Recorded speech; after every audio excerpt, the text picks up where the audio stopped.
Halo sahabat Ilyaswan, berjumpa kembali di channel YouTube Novel Ilyaswan. Kita lanjutkan membaca novel Keluargamu Bukan Keluargaku, bab 15, Povkania.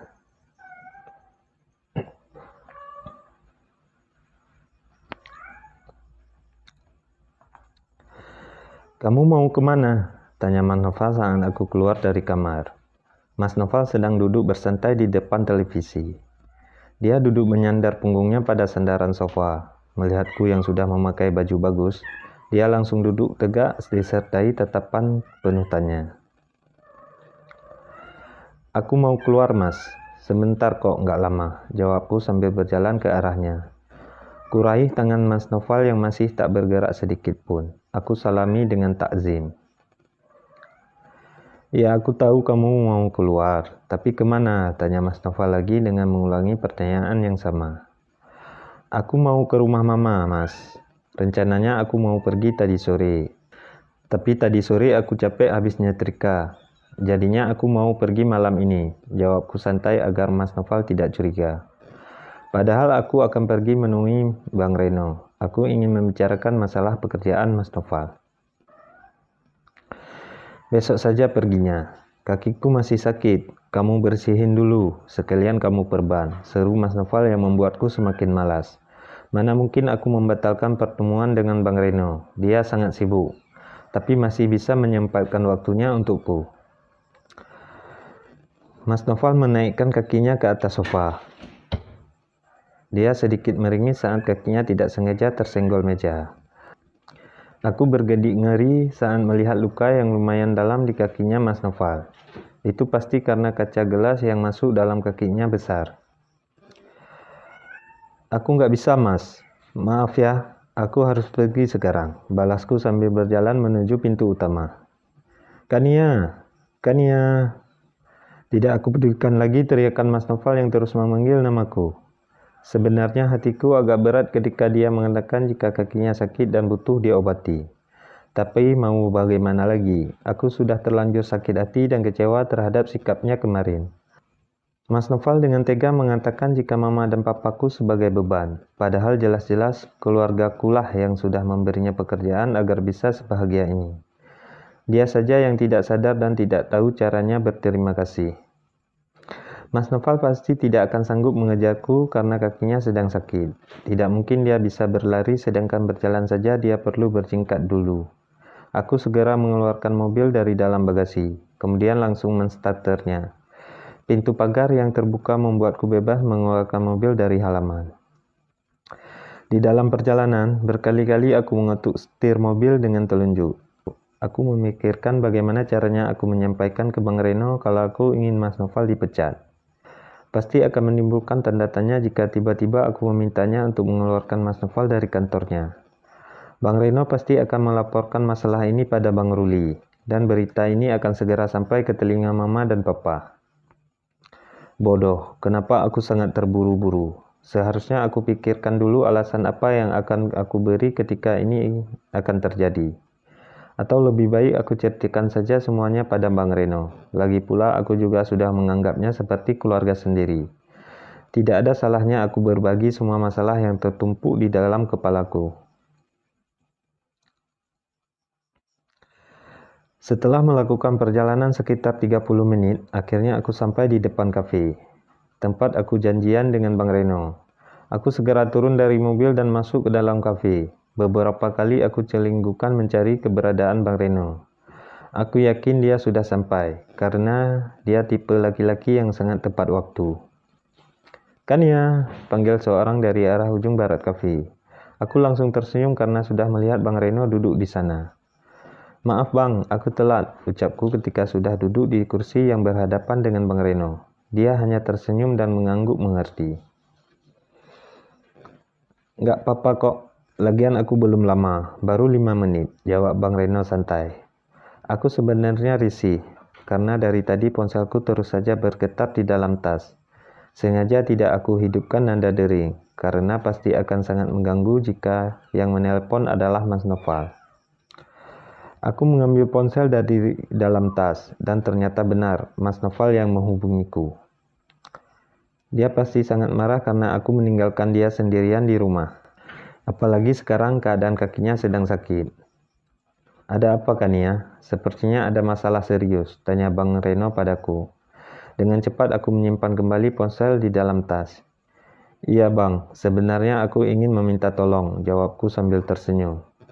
Permisi, mas, mbak, mau pesan apa? Tanya seorang pelayan yang tiba-tiba sudah ada di samping kami. Terpaksa aku berhenti bicara, karena kami harus memesan terlebih dahulu. Kamu mau minum apa, Kania? Tanya Bang Reno padaku. Dia sedang melihat-lihat menu yang kini sudah ada di tangannya.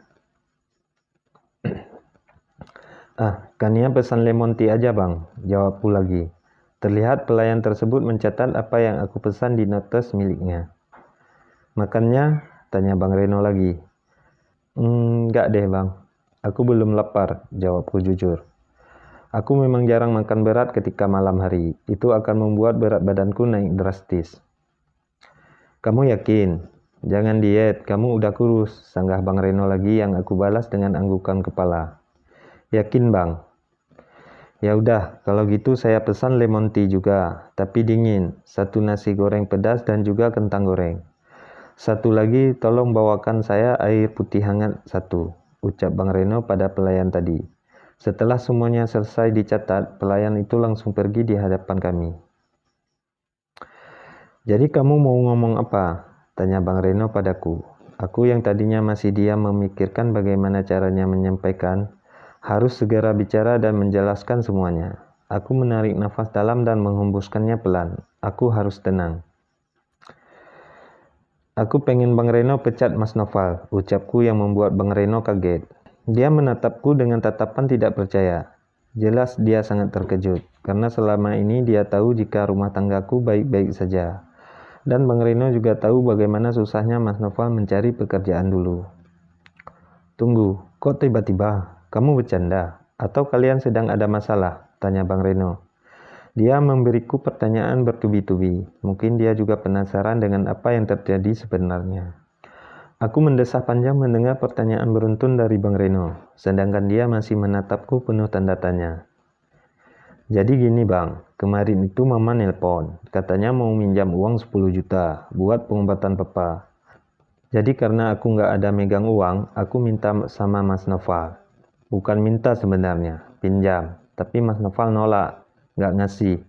Padahal aku tahu kalau dia ada uang, jelasku pada Bang Reno yang masih menyimak dengan wajah penasarannya.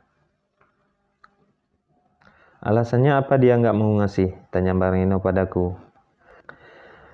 Dia bilang uang tabungan itu buat biaya resepsi adiknya, Siska. Dia sebulan lagi mau nikah, jawabku kesal.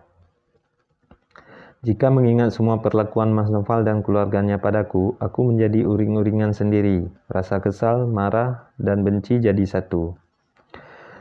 Jadi sampai sekarang kamu belum mengirim mama kamu uang? Tanya Bang Reno lagi. Udah, jadi Mas Noval dulu ada minjam uangku. Aku minta balik karena mau kasih buat mama sama papa. Nah, dari sana puncaknya kami marahan. Dia marah karena aku minta balik uangnya yang pernah aku kasih pinjam ke dia. Katanya aku perhitungan sama suami, padahal jelas-jelas dia yang perhitungan dengan keluargaku. Kalau untuk keluarganya, dia hamburin duit. Mas Noval nggak ingat kalau yang kasih dia kerjaan di perusahaannya Bang Reno itu keluargaku. Jelasku berapi-api, aku sangat kesal jika mengingat sikap Mas Noval. Bang Reno terlihat menarik nafas panjang dan menghembuskan nafasnya dengan berat. Keterlaluan Noval, padahal gajinya sangat tinggi di kantor. Desah Bang Reno yang membuatku mengernyit heran. Tinggi? Memangnya gaji Mas Noval berapa bang? Tanyaku penasaran. 10 juta sebulan, itu belum termasuk bonus sama uang makan, jawab Bang Reno yang membutuhkan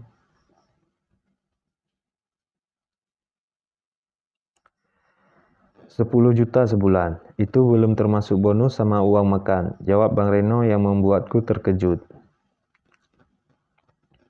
Mungkin jika Bang Reno melihatku sekarang, mataku hampir keluar dari sarangnya. Aku sangat terkejut mendengar penuturan Bang Reno barusan. Karena yang aku tahu selama ini, gaji Mas Noval hanya 5 juta. Dan itu sudah termasuk bonus dan juga uang makan. Dadaku bergemuruh hebat, amarah dalam dadaku seakan memuncak ke ubun-ubun. Jangan bilang kalau kamu nggak tahu kalau gaji Noval segitu, lirih Bang Reno padaku. Tatapannya penuh selidik. Aku bingung harus bersikap bagaimana, karena aku juga tidak tahu jika Mas Noval sangat tega memohongiku. Aku memang tidak tahu bang, jawabku lemas. Akhirnya aku menyandarkan punggung pada sandaran kursi. Tega sekali kamu mas, memberikan aku uang bulan sangat sedikit. Alasannya gajimu yang 5 juta harus dibagi dengan ibumu. Kemana kamu membawa separuh dari gajimu itu? Kamu tidak bertanya atau dia yang tidak jujur? Tanya Bang Reno lagi yang membuatku tersadar dari lamunan tentang Mas Noval. Aku nggak tahu bang, kepalaku seperti mau pecah saat mengingat semua ini, jawabku lesu. Jadi karena ini semua kamu ingin aku memecat Noval? Tanya Bang Reno lagi. Aku hanya membalasnya dengan anggukan kepala. Aku masih memikirkan kemana Mas Noval membawa gaji separuh lagi. Tidak mungkin dia memberikannya pada ibu. Karena ibu dan Siska selalu kekurangan uang di akhir bulan. Tidak mungkin juga Mas Noval menabung uang itu, karena jika Mas Noval punya tabungan, dia tidak mungkin menggadaikan rumah untuk biaya resepsi Siska. Terlalu banyak rahasia antara kita, Mas. Aku tidak tahu apakah baru-baru ini kamu berbohong atau sudah sejak lama. Aku harus menyelidiki semua ini.